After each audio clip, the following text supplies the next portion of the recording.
Hello and welcome once again to Red Gaming Tech. My name is Amata. Today is the 2nd of July and this time I have some rather interesting comments from Yoshida regarding The Last Guardian, who actually spoke a little bit about the development.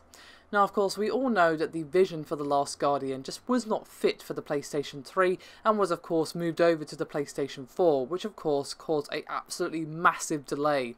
But apparently, according to the comments that Yoshida has actually made, part of the reason Sony opted to keep working on it despite the massive issues with production was the fans' passion. Now, Yoshida made these comments to Edge saying, quote, "Tech issues aside, the game was still early in development, so we had to have a really strong desire to continue the project and rebuild on PS4. And of course, we believed in the vision of Ueda-san, and Ueda-san and the core teams really wanted to see this realised, and so did I. Having so many people asking us about the game was great encouragement for us to continue development."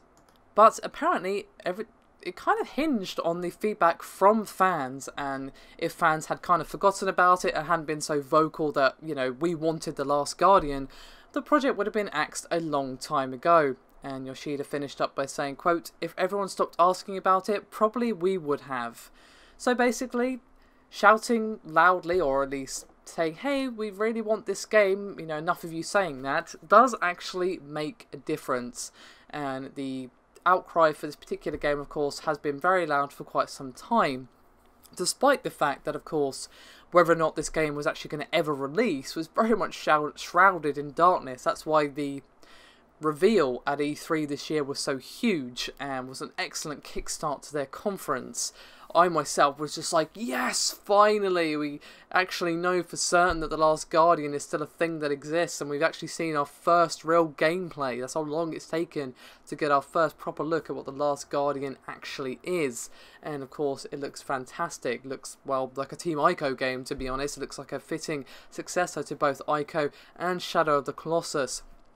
So I'm happy that people cared enough to keep bugging Sony, because if they hadn't done that, we probably wouldn't be having this discussion right now. We wouldn't be having The Last Guardian come out next year, and that would make me a very sad panda.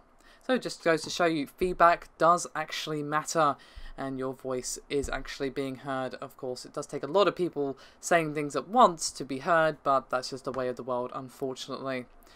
Anyway, that's me done for this video, but thank you very much for watching, and I'll see you next time.